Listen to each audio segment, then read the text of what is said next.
Selamat pagi, salam perjuangan. Nama saya Puan Imani. Saya daripada Kesatuan.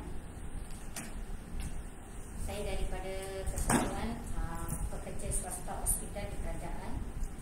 Hari ini kami ada buat satu PC untuk media, iaitu adalah gaji minima yang baru-baru Perdana Menteri mengatakan yang 1,500 jangan ditangguh dan jangan longgar.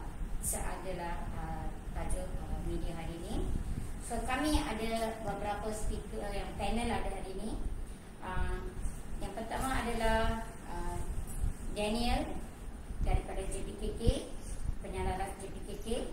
Yang kedua adalah Encik Dura Singgam, beliau bekerja di sekolah. Yang ketiga adalah Chom Isan daripada Kesatuan Pekerja Swasta. Yang terakhir adalah Pearson SR Chelban, Tentara Pengerusi Parti Sosialis. Hari ini kita akan buat social media ini.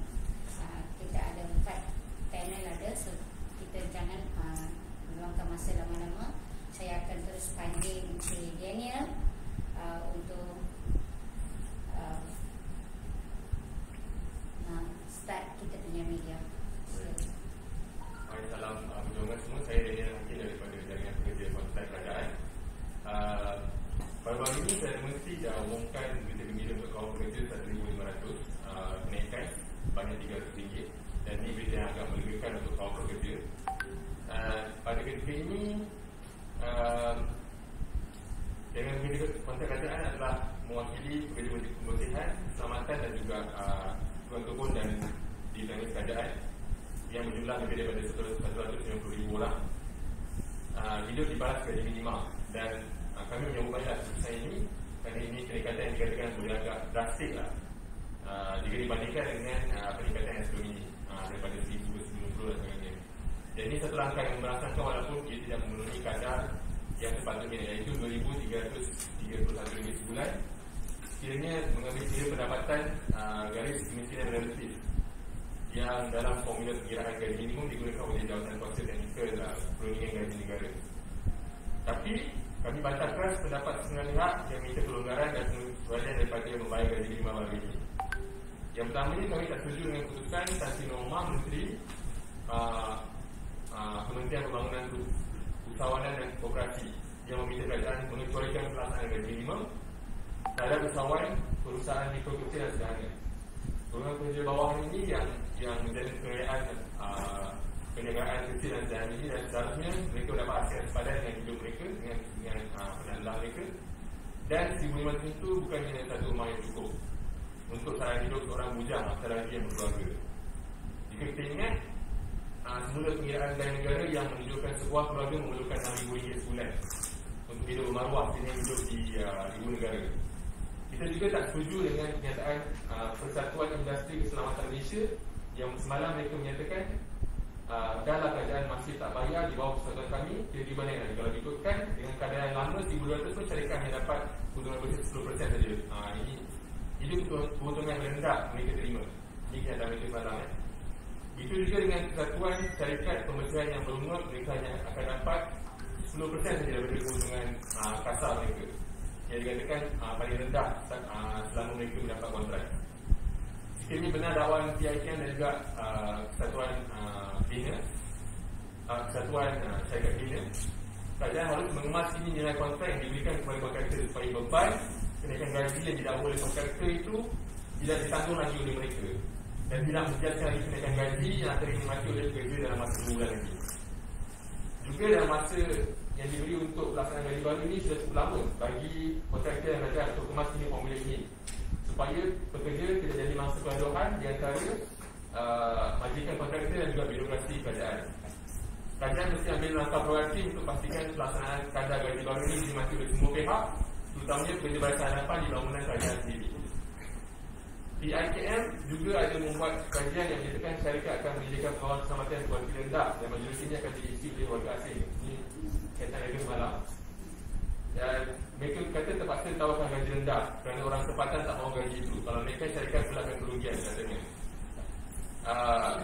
Satu pemberian syarikat pula kata kenaikan gaji minimum tidak akan meningkatkan produktiviti dan hanya meningkatkan inflasi. Pada kami, ini adalah satu alasan kerana kami ada banyak timbalan melalui talian hotline kami, sistem aduan pekerja siap, di mana pekerja mengadu gaji pokok yang diterima, mereka masih di bawah kadar yang sebelum ini pun, iaitu RM1,100 dan terpaksa bekerja 7 hari seminggu. 30 hari sebulan tanpa cuti, dipaksa membayar uniform, dipotong gaji tanpa sebab nasabah dan sebagainya. Amalan ini masih berlaku di seluruh negara. Dan dengan amalan penyelesaian ini, tak heran dia menurunkan kualiti perkhidmatan kerana moral dan tenaga pekerja sendiri semakin terkikis. Dan keadaan tempat kerja yang sangat teruk, tak kisah dalam pekerja dari dalam negara maupun daripada luar negara. Dengan amalan penyelesaian juga, tidak heranlah mereka, sebab pekerja ni mereka pun tanggung dan berhadapan dengan inflasi juga. Malah lebih terjejas berbanding syarikat lebih menolak keuntungan 10% di kala kemerosotan ekonomi ini. Jika gaji minimum kekal di taraf sejarah pun inflasi akan terus berlaku, dan jika ditengok sejarah produktiviti akan meningkat walaupun tak seiring dengan gaji. Timbalan Presiden Terakhir juga ada cakap perkara ini bukan sahaja melibatkan pengusahaan, namun kehilangan hubungan syarikat industri. Dia kata ini tak cantik kalau staf atasan dapat gaji rendah berbanding yang golongan bawahan. Ini kata timbalan Presiden Persatuan Industri Keselamatan Malaysia. Pendapat kami cukup dengan semangat elitis yang cuba menjustifikasikan gaji lebih tinggi dengan kumpulan profesional, kumpulan pekerja pengurusan yang hanya akan membuat kerja di pejabat dengan aircon, dan kerajaan harus menyalurkan wang tersebut kepada pekerja bawahan yang berpangkulan dengan kebersihan, keselamatan dan SOP di kemis kegunaan rakyat bawahan. Kerajaan mesti pastikan syarikat yang kukuh kewangan saja dianugerahkan tender, selain memastikan bayaran tertunggak dilunaskan dan ambil tanggungjawab untuk senaraikan syarikat yang bermasalah supaya pekerja tidak dimangsakan dalam kemera ini. Jika tidak, maka terjadilah kes seperti yang berlaku di Sabah Benar ketika ini. Bagi contoh, di bawah pengelolaan syarikat bagian efektif Pari 8 dan juga AS Rezeki, di mana ada 53 orang pekerja pembersihan bekerja secara bersama di sekolah selama 4 bulan, tak bergaji sejak 2021 November. Pekerja ini telah berjumpa dengan bahagian perolehan KPM dan juga KPG tadi masih tak selesai sampai terpaksa memutuskan untuk berkampung di hadapan pejabat PM pada 29 Mac nanti, dan mereka takkan balik selagi tak dapat gaji mereka. Begitu juga dengan syarikat keselamatan Villa Corps yang beberapa kali lambat dan tidak bayar gaji lebih 200 pekerja di seluruh negara, dan juga syarikat Prestige Global Niaga di Perlis. Mereka ini semua tidak seperti WSP, PGSO, SIP, tapi kes ini masih berlangsung dan pekerja terus dimasukkan. Kementerian Pendidikan dan Kesihatan terutamanya yang menganugerahkan tender kepada syarikat-syarikat ini tak boleh cuci tangan dan meletakkan tanggungjawab di tangan kontraktor saja. Sekian dari saya. Terima kasih.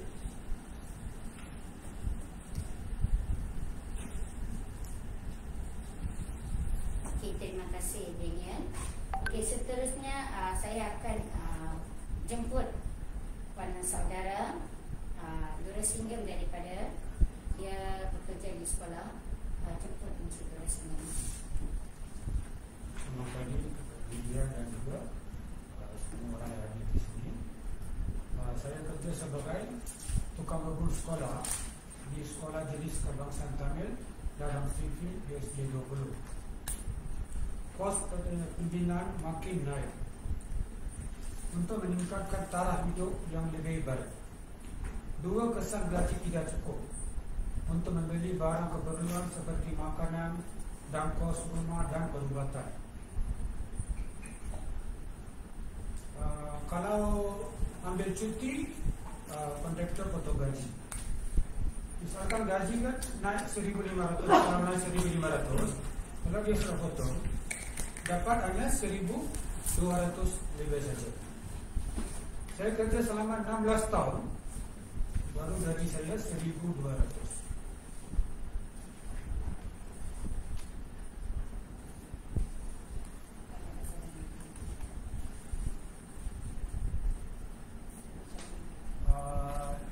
Tempat saya kerja, saya selama 16 tahun kerja di situ. Untuk rehat, saya ada stop. Saya duduk tempat rehat sebelah tandas. Sudah banyak kali saya tanya dengan Culu, guru besar kata di mana-mana sekolah pun untuk cleaner dan tukang bubun tak ada tempat rehat.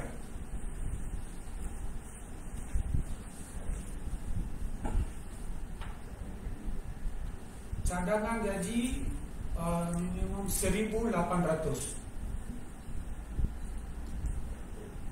Sebelum ini gaji 1,200, saya pun terlalu banyak hutang.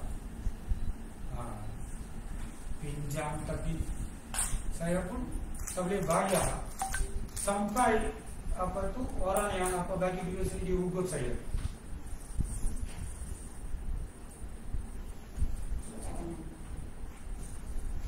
Itulah saya kata kalau boleh bagi minimum gaji 1,800.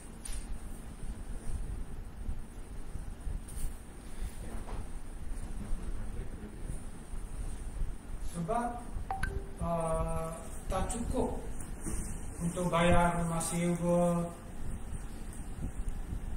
beli barang-barang ataupun keperluan lain.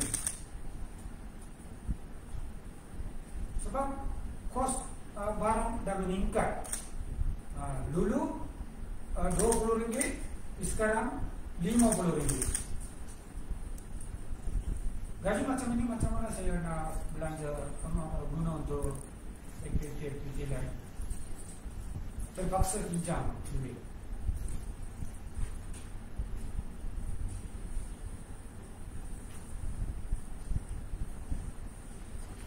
Okey, sekian sampai sekarang saja. Terima kasih. Okey, terima kasih Cikgu Rosenda.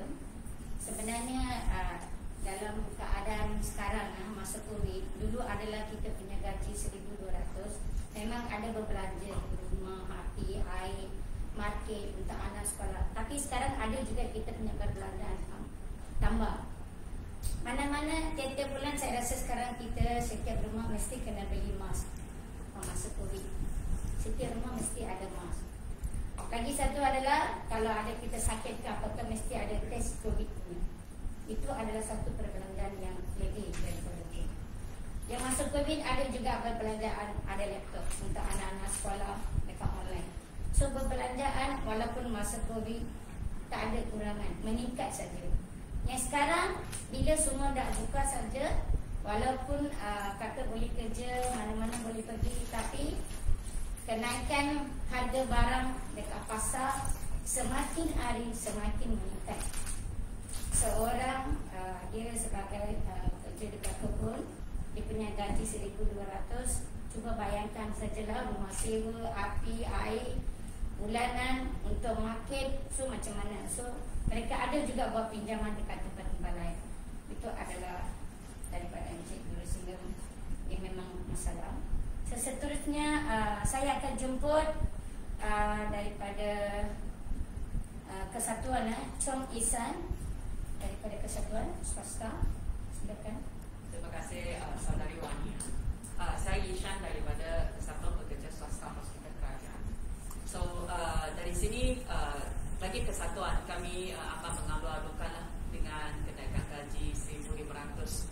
So juga dari kesatuan kami juga rasa apa dari pandangan saudara Director tadi bahawa 1,500 sebenarnya tidak cukup lah. Tapi bagi pengerusi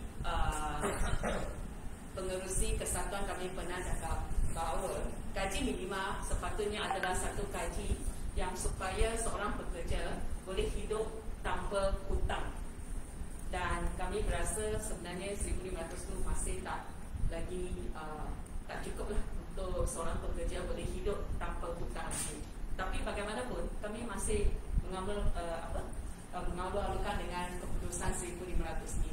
Dan kami percaya bahawa gaji 1,500 ini boleh memanfaatkan sebanyak 50,000 pekerja cleaner di hospital kerajaan.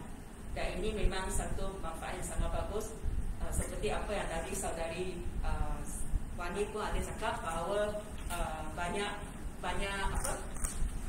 expenses lah, perbelanjaan seperti harga semua sudah naik, seperti test kit, mask dan sebagainya, mereka perlu bayar untuk semua ni. So 1,500 sebenarnya walaupun nampak kenaikan banyak, tapi sebenarnya dia pun hanya ngam-ngam cukup untuk cover, cukup sahaja, dia bukan sebenarnya ada banyak sangat pun setakat kira selepas pandemik COVID-19. Dan seterusnya, bagi saya sebelum ini kerajaan kita punya Menteri Sumber Manusia juga pun ada kata bahawa mulai tahun ini GLC semua kena ada naikkan gaji minima kepada 1,500. Untuk pengetahuan semua, bahawa konsesi utama untuk perkhidmatan sokongan di hospital kerajaan, 5 konsesi syarikat utama, 4 adalah GLC. Maka GLC di sini mereka harus menjadikan satu role model lah kepada semua syarikat-syarikat supaya bahawa gaji minima 1,500 harus dilaksanakan pada 1 Mei tahun ini. Kalau satu syarikat seperti Aeon ni bukan GLC. Kalau Aeon bukan GLC, dia boleh beri gaji 1,500 kepada semua pekerja dia, maka satu syarikat GLC harus bagi gaji 1,500 kepada semua orang. Dan konsesi utama yang boleh dapat kontrak di hospital kerajaan ini, mereka bukan syarikat SME ya, bukan syarikat SME, mereka semua syarikat besar. Maka syarikat besar mereka ada itu social responsibility lah, tanggungjawab sosial supaya dalam melaksanakan gaji minima 15,000 itu. Selain daripada itu, untuk pengetahuan semua, pada bulan 2 Kesatuan ada jalan satu kempen motosikal membawa 3 tuntutan utama dari Penang ke Putrajaya.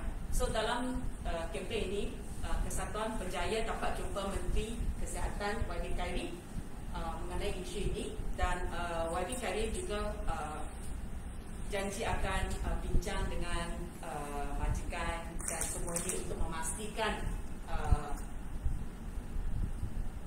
itu hak-hak pekerja dijagai lah. So maka di sini kami Kesatuan juga menyuruh bahawa YB Khairi harus memastikan semua pelaksana ini tidak ada perkecualian atau kelonggaran lah untuk semua pekerja-pekerja cleaner di hospital kerajaan. Saya rasa itu sahaja saya sampai sini. Terima kasih. Terima kasih Ustaz. Okey, seterusnya saya akan jemput Saudara Ari Chalban, Direktur Kendaraan Pengurusi Parti Sosialis. Silakan. Terima kasih Saudari Wani, kepada rakan-rakan media dan juga pemerhati. Terima kasih kerana hadir kepada sidang media hari ini. Sidang media hari ini penting kerana ada usaha pihak-pihak tertentu cuba tangguhkan gaji minima.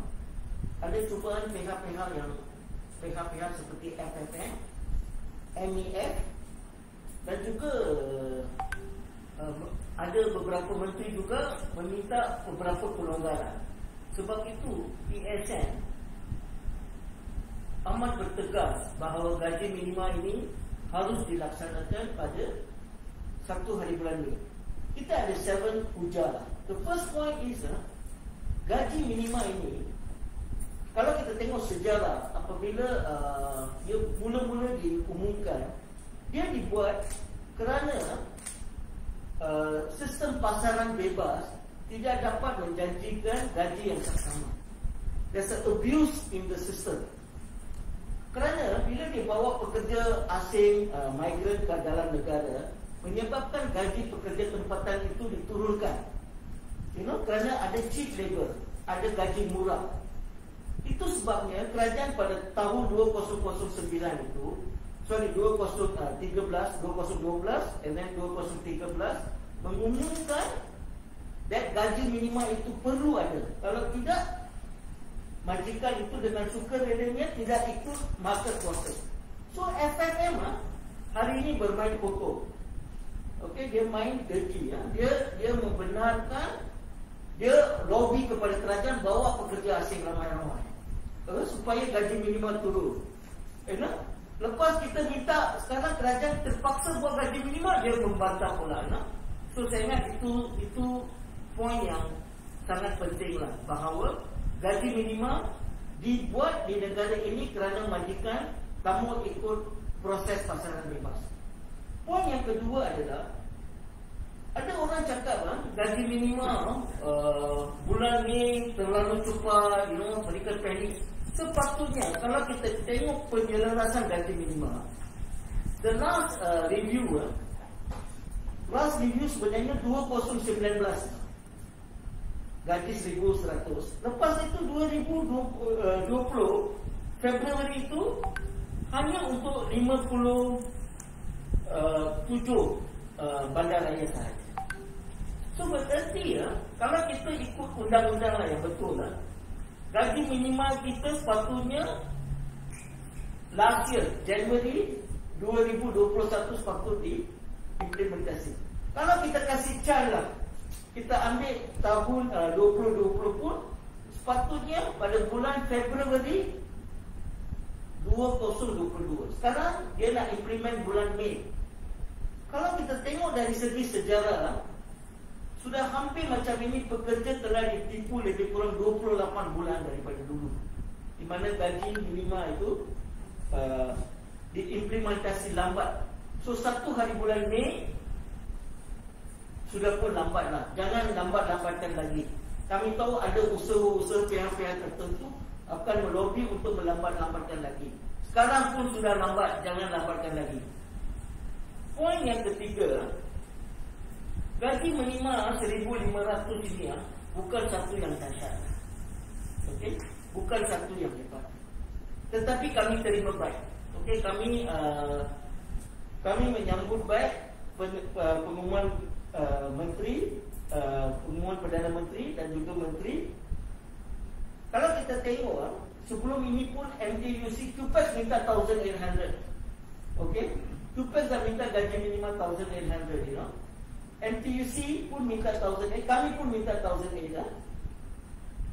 Kedua-dua coalition, Barisan Nasional dan juga Pakatan Harapan, 5 tahun yang lalu sudah pun mengatakan gaji minima sepatutnya 1,500 akan dalam satu tempoh lah. Selain daripada itu, kalau Bank Negara Malaysia pada tahun 2016 in year 2016, sekarang ini 2022, 2016 dia cakap gaji untuk satu orang individu untuk dapat living wage, gaji yang munasabah adalah 2,700. Untuk satu suami isteri dia cakap 4,500. Untuk satu keluarga dengan 2 orang anak dia cakap 6,500 satu bulan. Kalau kita ambil 2016 punya statistik, hari ini mesti lebih tinggi lah. Kalau kita ambil 2016 punya statistik sahaja, gaji minimum untuk seorang individu yang diminta adalah 2,700. Okey. Yang ketiga, selain daripada itu, Technical Committee, gaji minimum Technical Committee, dia ada satu formula lah macam mana dia kira gaji minimum. Okey, dia bukan saja boleh umumkan gaji minimum, dia ada satu formula. Formula itu mengambil kira garis kemiskinan, CPI, productivity, unemployment, pengangguran. Kalau kita ikut formula dia, angka-angka yang dia bagi, gaji minima kita sepatutnya RM2,017. So bila dia cakap, bila Kabinet dan Perdana Menteri cakap 1,500, sudah pun dah kurang 500 daripada formula kerajaan sendiri. Yang ahli kata di ASEAN, di negara Asia Tenggara, kalau kita ambil dua perkara apa kita panggil purchasing power, that means kuasa membeli, kita negara Malaysia mempunyai kuasa, pekerja-pekerja di Malaysia mempunyai kuasa pembeli yang paling rendah di Asia Tenggara. We got the lowest purchasing power in Southeast Asia. So that means kalau berbanding dengan kadang-kadang mereka cakap gaji minimum kita lebih tinggi daripada mungkin Filipino ke apa, tapi sebenarnya harga mereka lebih rendah. So kalau kita tengok purchasing, kuasa membeli, statistik menunjukkan kita adalah paling rendah di Asia Tenggara.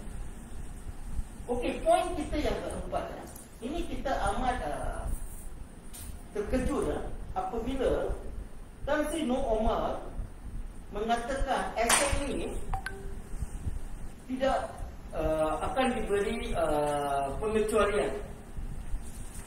Sebenarnya Nur Omar tidak ada hak untuk berbincang isu ini. He's not the minister. Hanya the human resource minister saja yang boleh bagi exemption.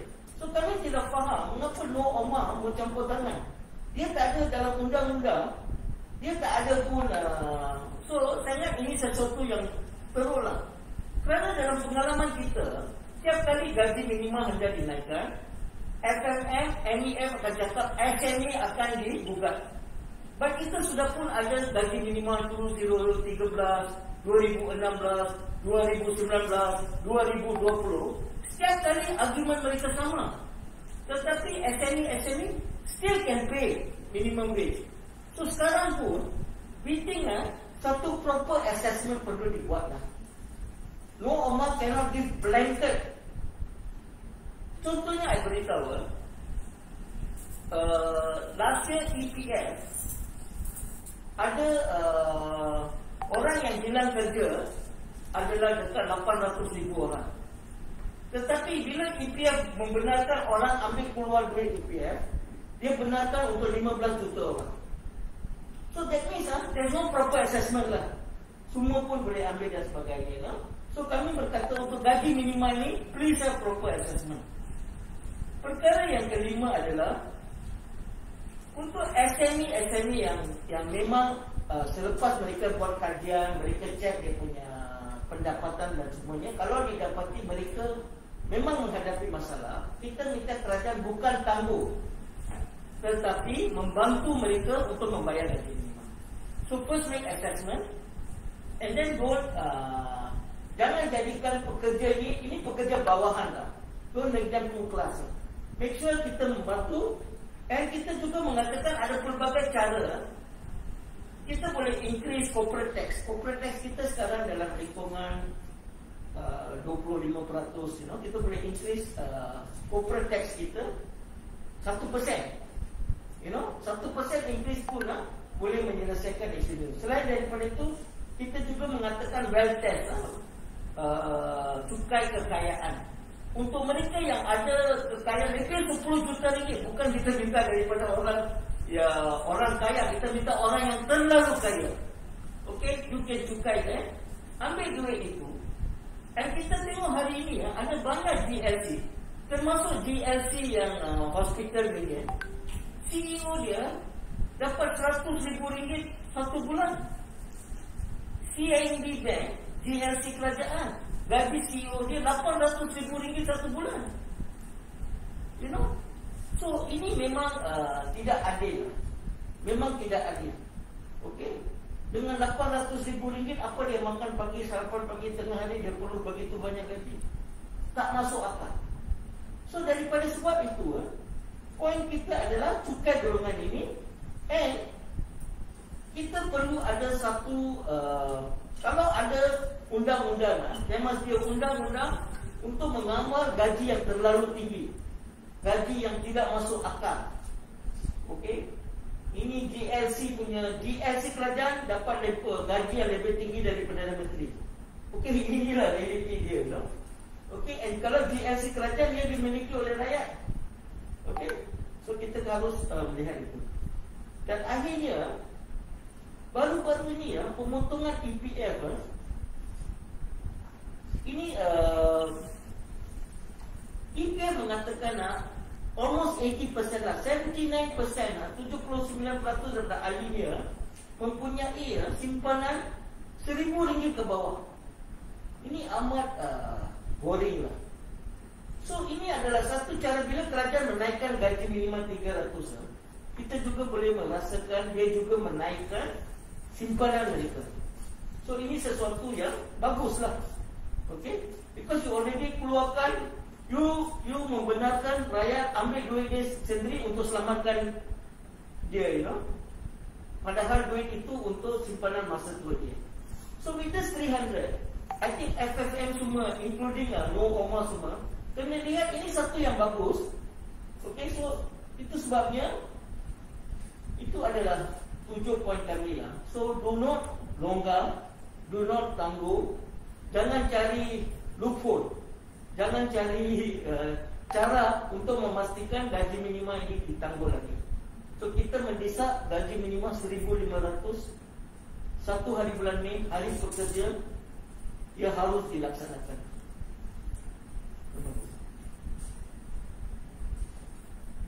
Terima kasih Saudara Harun.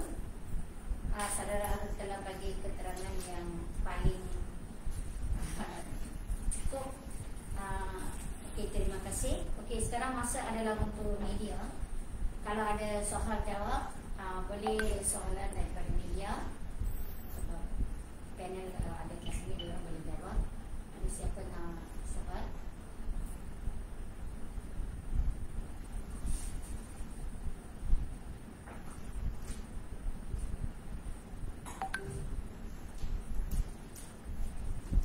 Okay, beras. Ada? Ada soalan Online. Cek ya.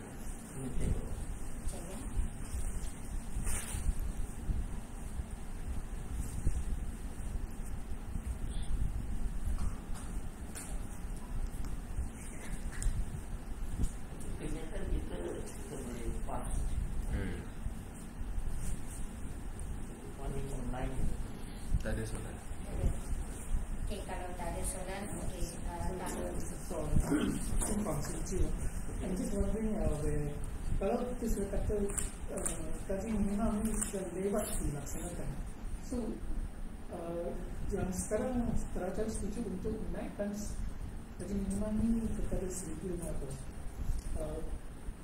Pada terdapat kesatuan gaji minimum 1,500 ini sekarang dia sesuai untuk berapa tahun? Atau Ya. ada akan berapa? Kena di-review setiap 2 tahun lah. Okay.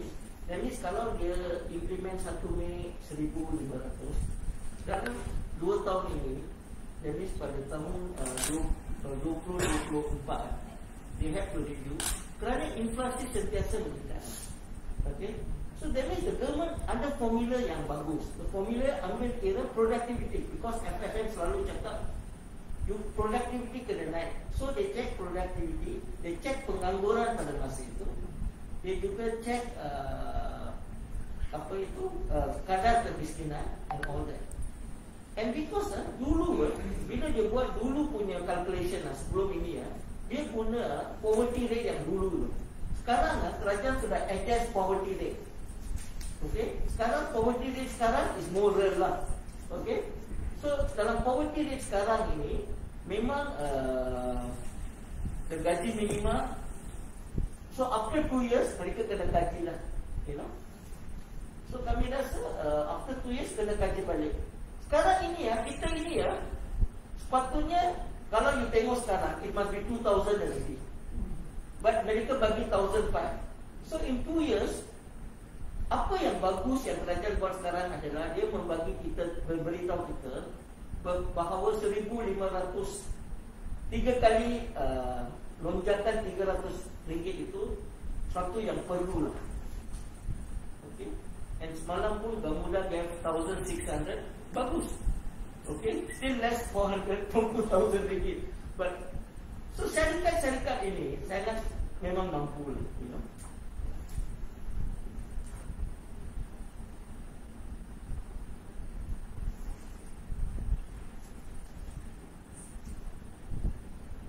Soalan?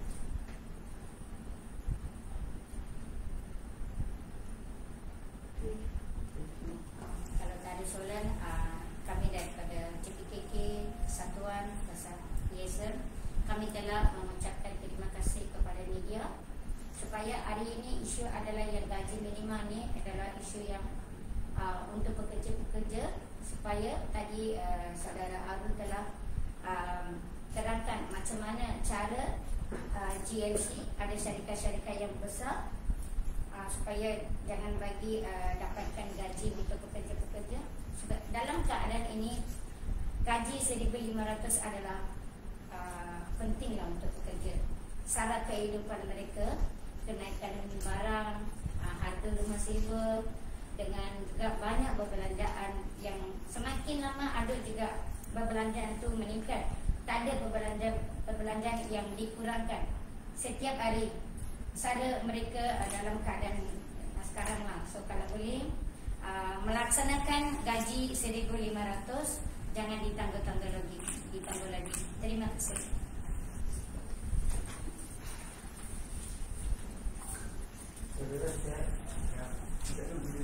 Yang media semua sudah nama dan nombor telefon ke? Nanti saya akan share media statement.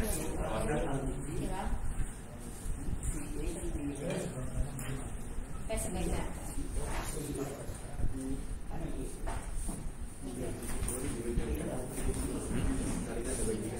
Ini belum bagi ni.